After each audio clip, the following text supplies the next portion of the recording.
चलिए समझते हैं बिहार के मुख्यमंत्रियों का पूरा दिलचस्प इतिहास। बिहार को भारत की राजनीतिक प्रयोगशाला क्यों कहते हैं, आइए जानते हैं। सोचिए, 1946 से अब तक 23 मुख्यमंत्री, कुछ दशकों तक रहे तो कुछ सिर्फ चंद दिनों के लिए। आजादी के बाद का शुरुआती दौर कांग्रेस के नाम रहा, जिसने एक स्थिर सरकार दी। इस दौर के सबसे बड़े नेता थे श्री कृष्ण सिन्हा, जिन्हें आधुनिक बिहार का निर्माता माना जाता है।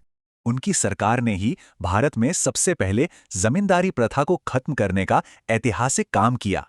लेकिन फिर आया 1960 का दशक और कांग्रेस का दबदबा खत्म होने लगा। यहीं से शुरू हुई असली उथल-पुथल। यकीन मानिए, सिर्फ 5 साल में 7 मुख्यमंत्री, ये एक बहुत बड़े राजनीतिक बदलाव का इशारा था। और इसी दौर में बिहार को मिले पहले ओबीसी मुख्यमंत्री, भले ही सिर्फ 5 दिनों के लिए। इसी राजनीतिक अस्थिरता के कारण बिहार में 8 बार राष्ट्रपति शासन भी लगा। फिर आया 1990 का दशक और लालू प्रसाद यादव के आने से राजनीति की पूरी दिशा ही बदल गई। इसे मंडल युग भी कहते हैं, जिसने पहचान की राजनीति को बिहार में एकदम पक्का कर दिया। लालू और राबड़ी देवी के 15 साल के राज ने दबे कुचले वर्गों को एक नई बुलंद आवाज दी। मतलब इस दौर का फोकस आर्थिक विकास से ज्यादा सामाजिक सम्मान दिलाने पर था। फिर 2005 के बाद आया एक और बड़ा बदलाव।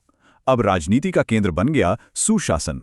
और इस सुशासन के चेहरे बने नीतीश कुमार, जिन्हें सुशासन बाबू भी कहा जाने लगा।